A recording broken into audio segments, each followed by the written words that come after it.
Hello, everybody. How are you? This is Kelly Cook with Everything Phoenix here. We are your real estate specialists in Phoenix, Arizona. Hey, guys, we are getting started here right away. We're going to dive into Phoenix market trends, a little housing update, because right now the housing market is changing, guys. It's changing, and it's changing right in front of our eyes almost on a weekly basis. In that regard, it feels a little bit like, 2008, but the fundamentals of the housing market are nothing like they were for the most part in 2008. So no one's saying that that fear mongering is going to work, and it shouldn't work for you because you are educated. Why? Because you watch Everything Phoenix and our YouTube channel, so you know exactly what to expect in the housing market and how to most accurately predict what's going to happen, hopefully over the next month or two or three. Okay. So thank you for joining. If you could, please comment below. We love to interact. I love to interact as opposed to just talking to myself. I love to talk to you guys and see where you're from, where you're at, what questions you have. Love to answer them to the best of my ability as your Phoenix resource, your Phoenix YouTuber of choice, hopefully here in the Phoenix area. So we're gonna get rock and rolling, guys. We are going to talk about a few things here, and as you know, we always work off the Cromford report. Tina Tambor runs that Cromford report here as Arizona's leading housing economist, and she is a friend, and I love to see what she has to say about all this stuff because it's extremely important coming from someone of her stature when it comes to the housing market. So let's jump right in. I'm going to share my screen here, guys, and go over a few things, and then we're going to talk about a few things happening in the Phoenix area with the housing market. And guys, what are the 30 top markets in the country that are cooling the fastest? And then we're going to also discuss the water issue, right? That everyone seems to want to talk about when it comes to Phoenix. Why? Because we're in the desert. But is there really a water issue? We'll find out. Stay tuned here. Okay. We're going to jump in and get rocking and rolling.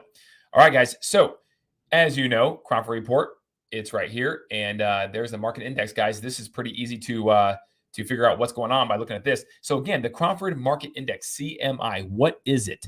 So what it is, it's the special sauce, right? It's the formula that the Cromford Report uses to determine when it's a balanced market, when it's a seller's or buyer's market. So it is based off a score of 100. And if it's right at 100 for any given zip code or city or the current greater Phoenix area, then it is balanced. If it is above 100, it is imbalanced, and therefore it is a seller's market, which is what we've been experiencing for many years here in the Phoenix area. If it's below 100, then it is a buyer's market, and it's a great time to jump in and buy, ideally. But as my good friend Tina says, everyone's kind of happy in the seller's market, but everyone's kind of not so happy in a buyer's market because no one likes to feel like they're buying on the way down. Although I have a story I'm going to tell you about that later on as well when it comes to that specific scenario that I went through back in 2008 during the last housing recession. But here we go. We got the Cromford Market Index on a line graph or something of that sort. And you can see that it was at 400, guys. 400 is insane. In fact, she called it insanity. That's what it is. When you're that far above 100, that's insane.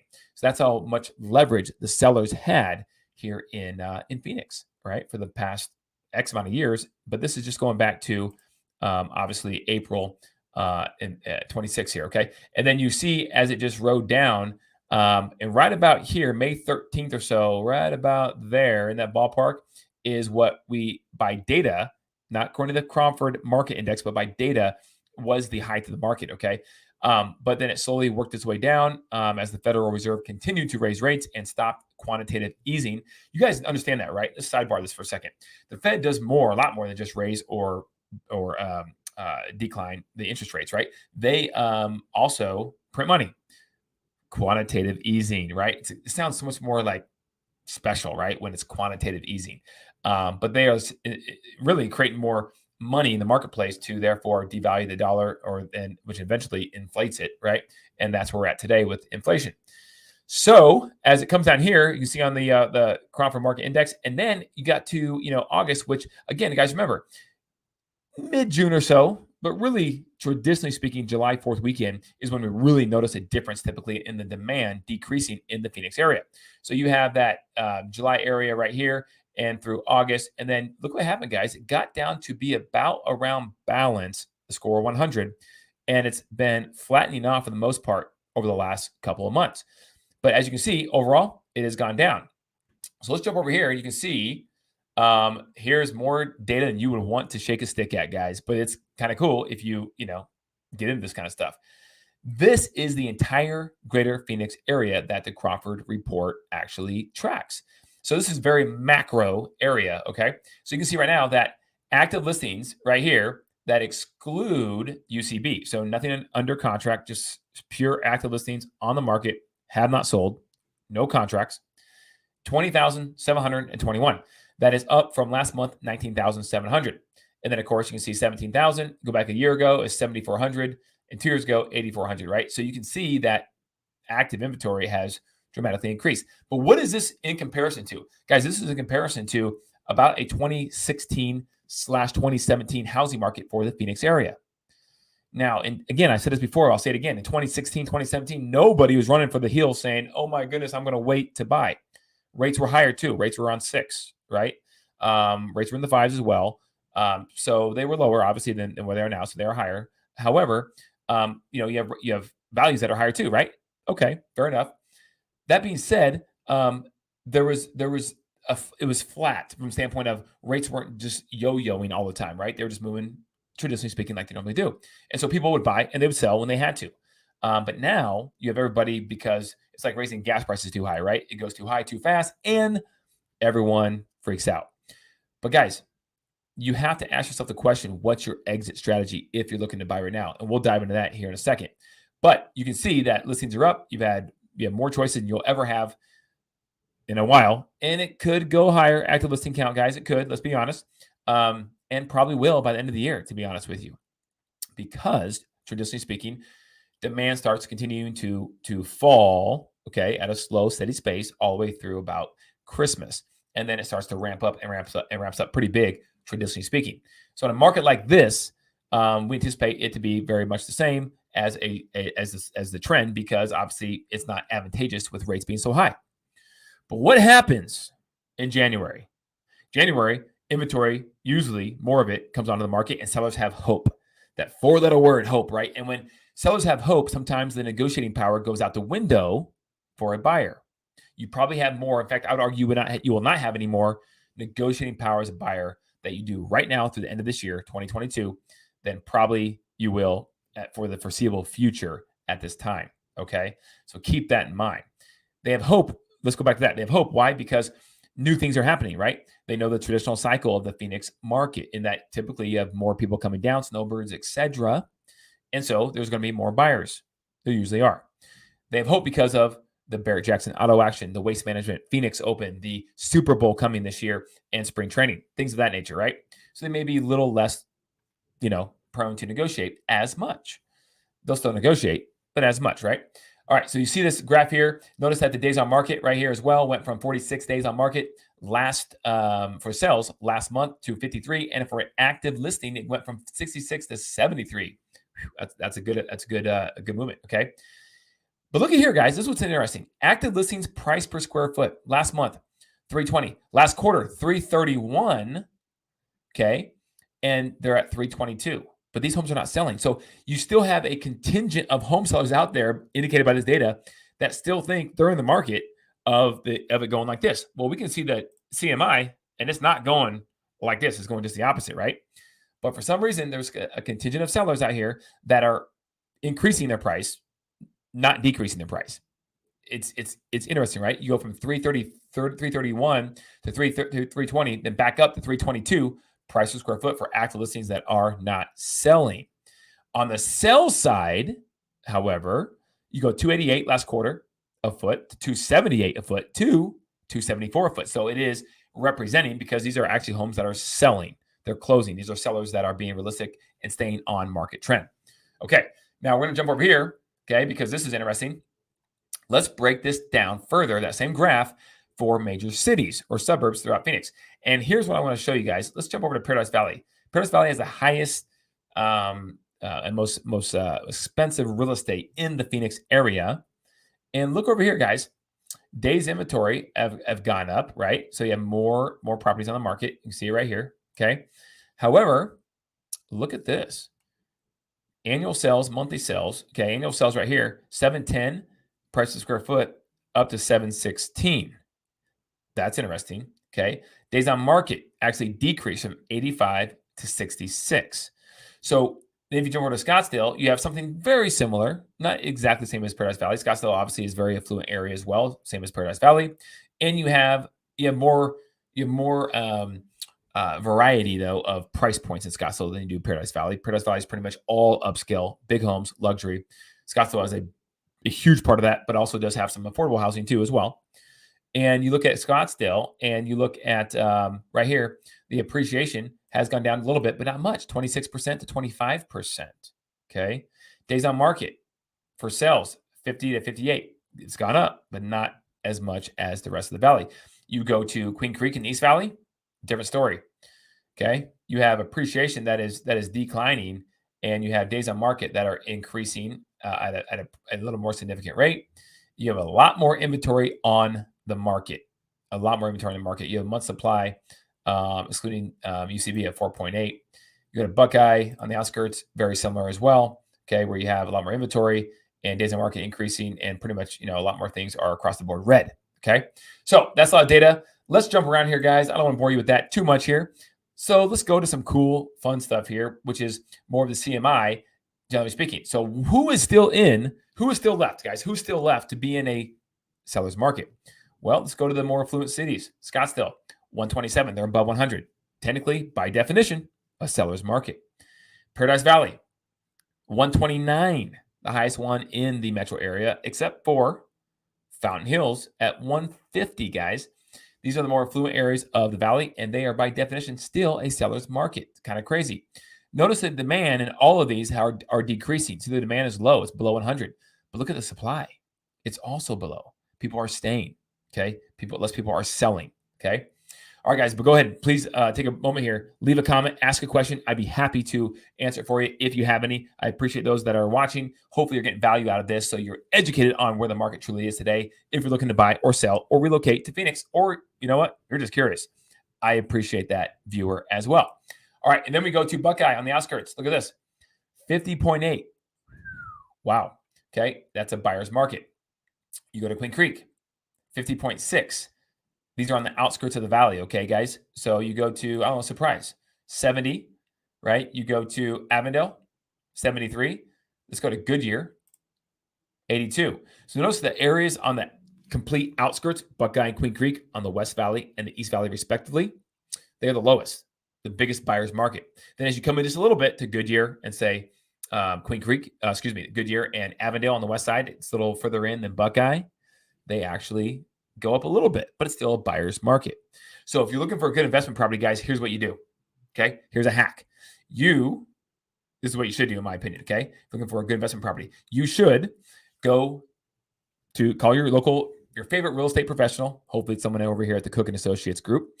And you ask them to send you all properties that are brokered by Open Door or OfferPad. Okay. And they're located in the outskirts of the valley. If you're looking for simply the cheapest properties that you can find, okay?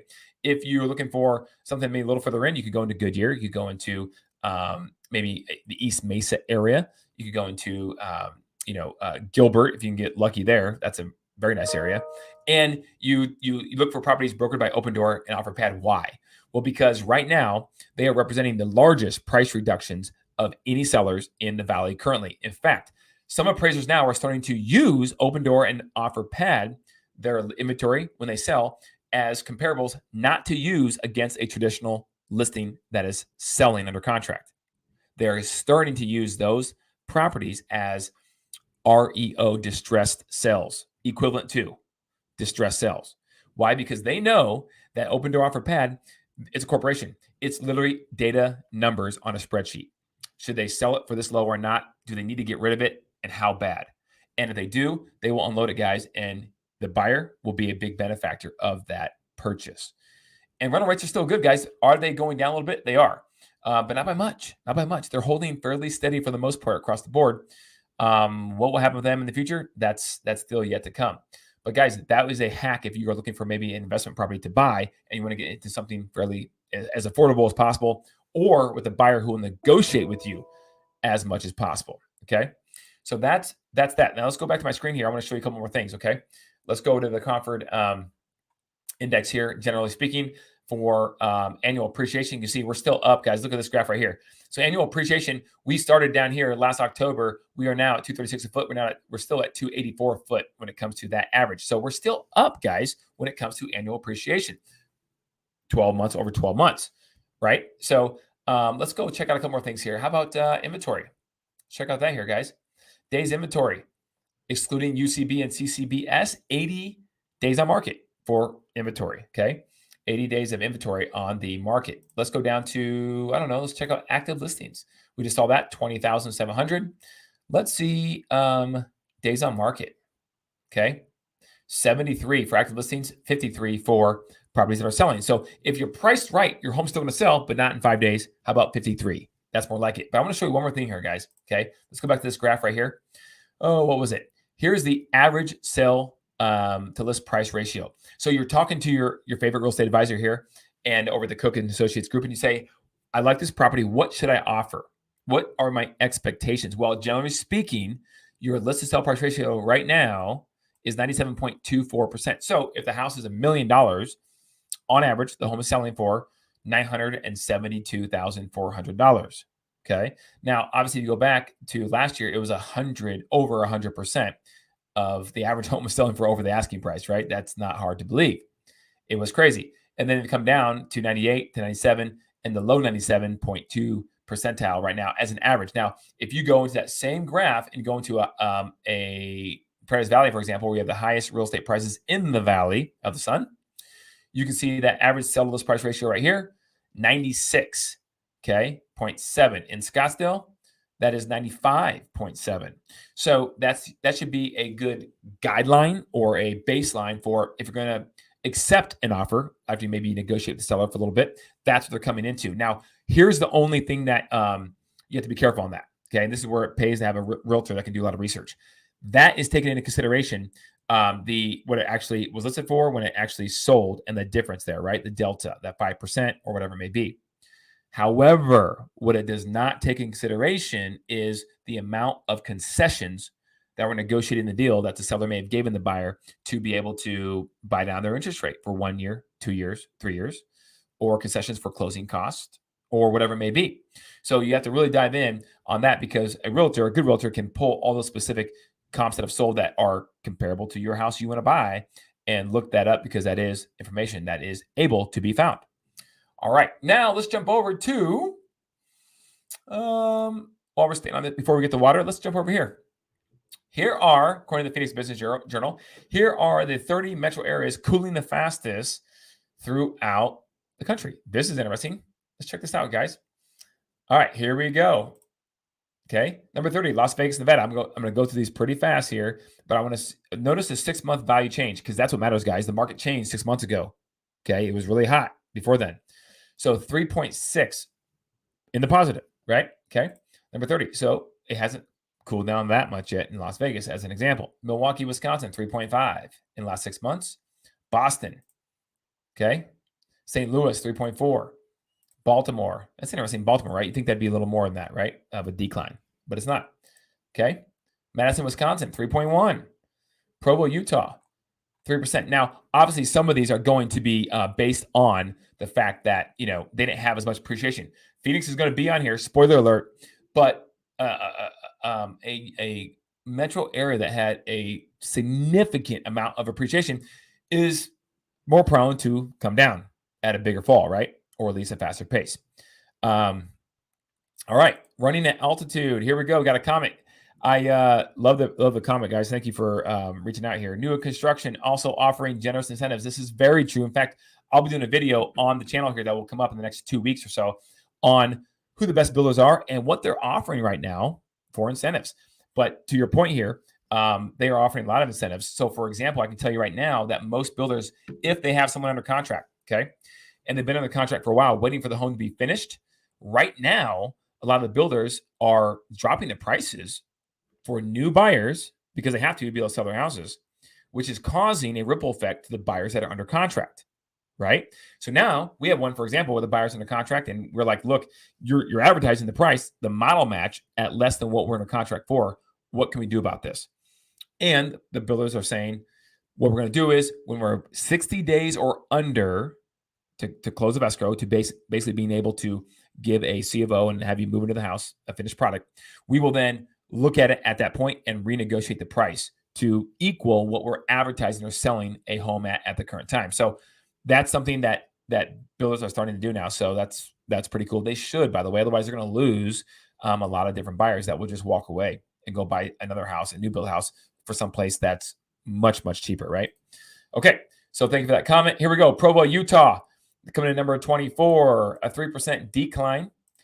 Worcester, how do you say that, by the way? Let's go back. Worcester sauce. I don't know, guys. It's tomato. I don't know. All right. But if you guys can spell, I guess I can spell it. You can't say it on YouTube Live, right? Only I can. So Detroit, Michigan. Here we go. Riverside, California. Washington, D.C., right? We won't go through all of them on the slideshow, but I want to get to here. Phoenix, Arizona, number 19. Number 19 coming in at a 2% value change in the positive over the past 6 months. Okay, that's interesting. And of course, this is all according to our lovely friends over at Zillow. Okay, now if I go to thumbnails, we can cheat here and go right to the bottom line. Number 1, Boise, Idaho, guys. Look at that, a 4.2 negative value change in the past 6 months. Let's do top 3 here, top 5. San Jose, California, minus 3.7. Austin, Texas, minus 3%. But again, Austin had just a huge, so did San Jose, so did Boise, right? A huge run-up of appreciation over the past 2 years. San Francisco, and rounding out to number 5, Ogden, Utah. Okay. All right. So let's just do number 6 because you know what? I can't help myself. Pittsburgh. All right. You're even at 0% over the past 6 months. So that, guys, that is the most recent 30 markets across the country, if you're wondering, that are cooling off the most. And again, Phoenix comes in at number 19 in that search. Just real quick here, guys, we're going to hit the Case-Shiller Index because you probably hear about that. Very popular index when it comes to valuing properties and property values and where property values are going to go in the future. And their headline, here's how much home price growth in Metro Phoenix is slowing. Okay, I just went and highlighted this because that was interesting. The average home price in August in Metro Phoenix was $335,710, down 2.1% from July, according to their report. So month over month into August, down 2.1%. But according to our friends at Zillow, based upon the slide you just saw, it is actually up 2% over the past 6 months. Okay. So this is interesting. So you obviously went a lot of these, but one of the losses data in the Cromford report. But monthly sales currently 6,300, an increase of 6% off of July's low of 5,900, guys. So this is good. Transaction count is what we need, guys. Everything is based off of, not everything, but a lot of things are based off of transaction count. Okay. This is, you're talking, this is how construction gets paid. All the subs from that, plumbers, roofers, right? Salespeople, mortgage, financing.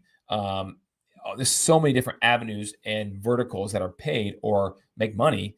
Jobs are created off the housing market. So what at the end of the day, what we really need is not a bunch of appreciation. What we really need is transaction count, right? And it's going in the right direction as of July, moving upward through August into September.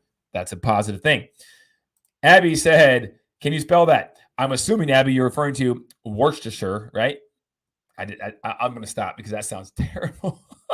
I like it on my hamburgers when you put it in there with the onions and the ground beef and make your hamburgers. But outside of that, I will not be moving there or buying real estate in Worcester, Massachusetts anytime soon. I can promise you that. All right, let's go back over to this article and let's talk a little bit about water. Okay, this is interesting because, guys, even if the housing market is going to start going back in the right direction, you have to have a sustainable water supply. And everyone's been talking about it, okay, in Arizona for a while, it seems like. And so we're going to dispel those myths right now, okay?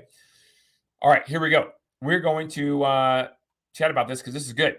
This is good stuff, okay? Now, there are parts of Arizona right now that are in a water battle. If you do go to Google and you type Phoenix water in, you're going to see the Rio Verde foothills, which is part of Scottsdale in the north area, Scottsdale.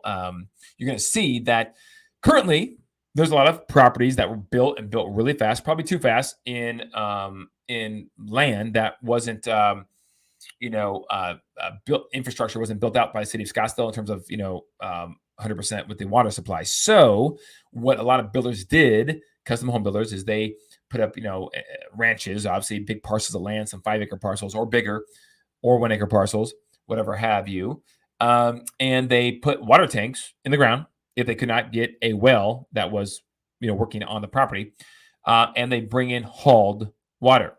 So 2 steps back.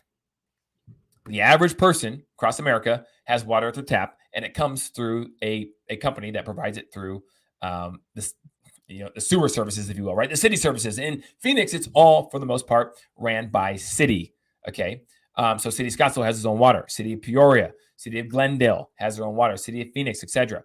And they provide it to the homeowners. Now, in certain areas, there are wells. These are land parcels on the outskirts of the valley. They might have wells, shared wells, or just a well that a property might have, which is great, honestly, if you can get a well that produces a boatload of water, because the water, once you buy the house, is really free. Guys, free water. You just pay for the electricity to pump the well, so you have water at the source at your tap. Other solutions that don't have that, like in certain parts of Rio Verde foothills and other parts of the valley, not too many guys, have hauled water. So you have a big, huge tank buried in the ground, and fresh water that's obviously clean comes from a trucking service that fills up your tank. Once it gets low, it's automated. You don't have to worry about it, and they come out and they fill your tank up. And so there's usually very little, if no disruption, of water service, taking showers, etc., in your house if you have hauled water. But is it ideal? In my opinion, I don't think so. It's much better, right, to have water running through the city sewers, services, obviously, right to your tap, and it's just a constant water flow that you don't have to worry about. That's obviously clean water. So now, fast forward to this situation, okay? And public policy plays a lot of this. Government regulation plays a lot to do with this. I know, weird, right? Who would have thought that government has anything to do with something like this? But they do. And it can be a good thing. It can sometimes not be a good thing. Just depends on what you're talking about. But in this case, I love this quote right here. Water. Without it, life as we know stops. Okay. And so what's going to happen? So here's a couple things. Okay. I want to cover this here, guys. This is fascinating. Between 1957 and 2019, our state's population has grown from 1.1 million to 7.2 million residents. State of Arizona population. Most of them being in Phoenix and Tucson. Okay.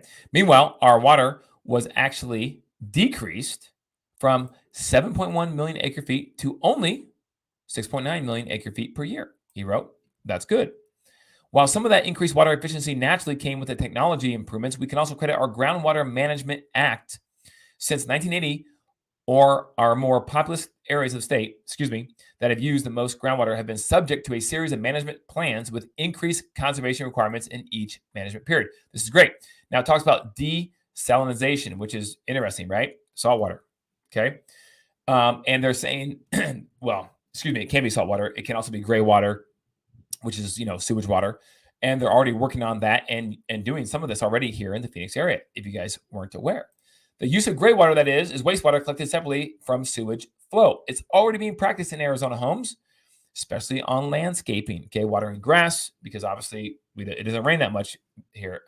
So on a grander scale, semiconductor factories, because you guys know Phoenix/Chandler, and really going to be Phoenix now with TMSC coming in, is known as the Silicon Valley of the desert, right? Because we have we're the hub, we're the epicenter of semiconductor chip plants. And it's only going to get bigger and better for Phoenix, bringing, by the way, a lot of high-paying jobs. So a lot of these semiconductor factories use a lot of water. I'm talking, I think it's about 9 million gallons of water a day at the Intel plant in Chandler. So, but the good news is it's almost 100% all reusable water. Okay, recycled water. So look at this. They're achieving a net positive water use. So that's fantastic news, right, for the conservation of water here in Arizona. All right. So desalinization is a great piece of the puzzle for the future sustainability of water supply in Arizona, especially in the desert here in Phoenix. And you have obviously some stuff going on here with the seawater, or saltwater, I should say, from the Sea of Cortez in Mexico. All right. So, there's been some legislation by the governor with a $1 billion investment to actually do feasibility studies to make sure we are doing whatever we can to sustain water and water use in Arizona.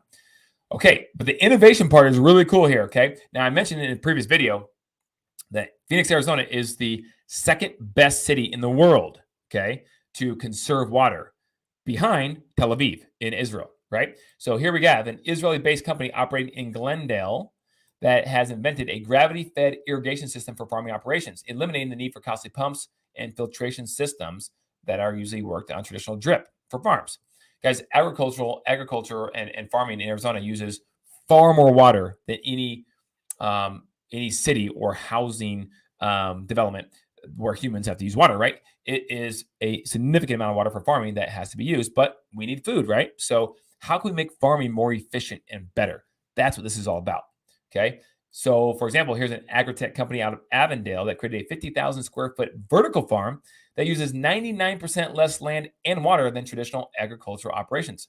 That's cool. It's amazing what people will invent and do when their backs are up against the wall. The human race is extremely adaptive, okay, and smart. And then you have Arizona State that's doing some things with the School of Engineering when it comes to obviously power, solar power, and again creating a energy sustainable future for Arizona with their water supply. And then right here, last but not least, for example, Scottsdale has asked residents to conserve water through cutting or our use, excuse me, by 5%, providing ideas on how to do just that. One way is to not overseed our lawns for the winter. Guys, so let's pause there. So a lot of properties, not so much anymore with new construction. A lot of new construction, the residents are using artificial turf. Guys, artificial turf has become extremely popular here in Arizona because it is maintenance free, right? You don't have to water it. It's more expensive when you first put it in, but you don't have to water it, take care of it, and it just stays looking green all year long, which is awesome. Okay, and pets like it too. Now we train our pets to go on the rocks, but some of you guys who don't want to do that, your pet will go in the artificial turf, no problem if you're okay with that. But it's a beautiful lawn that way because it's artificial. But a lot of people still have natural grass. I have some of that on my property too. Looking back on it, I probably would not do that again, but we have it, and so we use it. And so every single golf course, every single lawn, every single place that a commercial building that has any type of grass, they do overseeding in the wintertime. So what that means is you have Bermuda grass growing in the summertime because Bermuda grass thrives in the hot heat and the sunlight.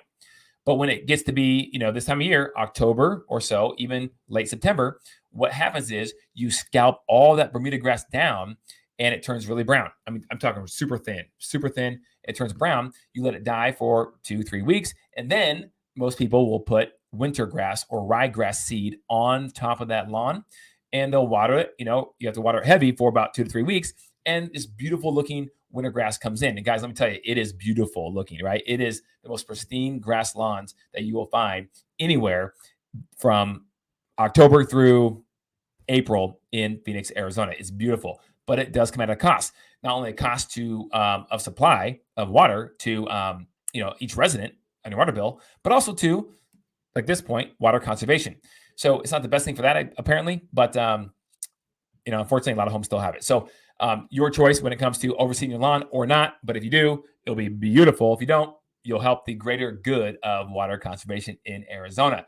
All right, guys. So that being said, I want to leave you with this. This is just an interesting thing when it comes to housing affordability. Gen Z expected to face affordability barriers as they enter the housing market. What does Gen Z make up, or what age groups make up the amount of homeowners in America? That's an interesting question. Well, there it is. There's a graph for you right there. It's kind of cool, right? But it's nothing that we shouldn't necessarily expect. I think a lot of people understand that the older you get, typically you're going to have more homeowners in those age demographics, right? But then you start to see at 75 and older, people start to sell because they're getting older and they're going into more lock and lead places that they may rent or maybe even assisted living facilities and so on and so forth. But you can see younger than 25 years old, there's a demographic in Q2 of 21, and that's a 24.8% number. Okay, and then 35.8, and it goes up from there for years. Demographic age ranges. Okay, so you have that, and what's interesting is that Gen Z people right now are facing this same problem that we all are to an extent, which is affordability of the housing market. So There's nothing earth-shattering here, guys. We're talking about obviously rates and higher prices are forcing Gen Z members to continue to rent or live with mom and dad and combine incomes, things of that nature with roommates. And so they're obviously talking about that. Hopefully, the desire for Gen Z people is to buy a home. In fact, 72% of Gen Z people polled said they want to own a home at some point in the future, but unfortunately, only about 35 to 40% of them can afford it at its current, environment, with rates being where they are and prices being where they are. So unfortunately, that kind of stinks for Gen Z people, but hopefully that will come back down with rates coming back down at some point in the future. I want to leave you with one story and I'm done. Okay. And this is a good one too, guys, because if you're looking to possibly buy or you're on the fence, just hear me out on this one. Okay. This is not a story to convince you that you need to do one or the other, but it is a story. And I think it's powerful. And I was thinking about this the other day because this is actually my story. And so I want to tell it to you guys here right now. And this goes along the lines of buying a home in a market that potentially could be declining or decelerating. Okay. So it was 2008. I bought my first house in Arizona. Now I've been in real estate since 2005 and I had partial ownership in a property. That's a whole other story. But the first house I ever owned myself, I bought in 2008. Now, if you guys look back on it, you guys know that Lehman Brothers and Bear Stearns and AIG and basically Wall Street collapsed in 2008 in the summertime. All right. However, in Arizona, because we had so much run up of house appreciation, we actually started feeling the pinch towards the end of 2006. In fact, I did my first ever short sale on a property for a client at the end of 2006. And then it started getting worse from there. 2007 was not a good year. It was a declining market for Arizona, and so was the end of 2006. Then you get into 2008, and it's still declining. So values had been beat up pretty good already by 2008. I jumped into the housing market because I was ready. The last place I had fell through, and I was getting married around the corner, getting married pretty soon, and so we're looking for a place to buy and make our own. So it was something that we knew we probably should do. Plus, I've always been a fan of home ownership and not renting because it just didn't make sense renting, throw money away. I never really understood that concept, for better or for worse, right? I'm not saying it's wrong for certain scenarios. So I jump in, my wife or my fiance at the time, we jump in, we buy a house. Okay. It's 2008. Bought the house for $327,100 in Scottsdale. And guess what happened, guys? You know, when the bottom of the market occurred in Phoenix, 2011. So for 3 years, there were some bumps in the road like this, but for 3 years, it basically went down. Okay. It went down, and that's not good. It went down to the point where I bought it for $327,100. And at one point, it was worth, in 2011, $255,000 here in Scottsdale. And so I could have panicked. I could have, it's like the person whose stock portfolio just gets hits hard, goes down 30%, and they just sell everything. Don't do that. Okay. Unless you absolutely have to for some reason. But I could have panicked. But, I knew we had to live somewhere. And, could we maybe have been looking for a different house at the time? At the time we had a child in 2011. And we're expanding our family. Could we have used a bigger house? Sure, we could have, but we knew that wasn't the time. We're not going to panic and sell when it's at the bottom. So effectively, the house goes down about 25% or so. And I stayed with it, my wife and I, and we're just going to live in the house, and we're going to ride this out and see what happens. Right. In the meantime, the housing market's doing what it's doing, and eventually it starts doing this because it always does. So we're down about 25%, let's call it, on value. And all of a sudden, the market starts taking off. Well, I'm just going to save you the rest of it because you know where it goes from there, generally speaking. But I will say this. At the height of the market in March of this year, I'm always looking at value of properties that I own because I still own that property. We kept it as a rental. And it was worth $615,000 in March of this year, 2022. Now it's worth about $590,000. Okay, $590,000. So I look back at it, guys, and I go, look, what if I would have panicked? What if I would have said, you know what? I'm not going to jump in. I'm not going to get in the game. I think the market's going to go down, which it did, by the way. So I could have timed it better, no doubt about it, right? And what if I would have jumped in the market? What if I would not have jumped in the market? I just would have rented for the next year, 2, 3, whatever. Because, guys, no one's that smart to time the market at the very bottom or the very top. But I just jumped in the game. And, with homeownership and mortgage interest write-off, you get some deductions and some tax benefits too as well. But I knew that every single payment I made on that mortgage paid it down to an extent, right? To an extent.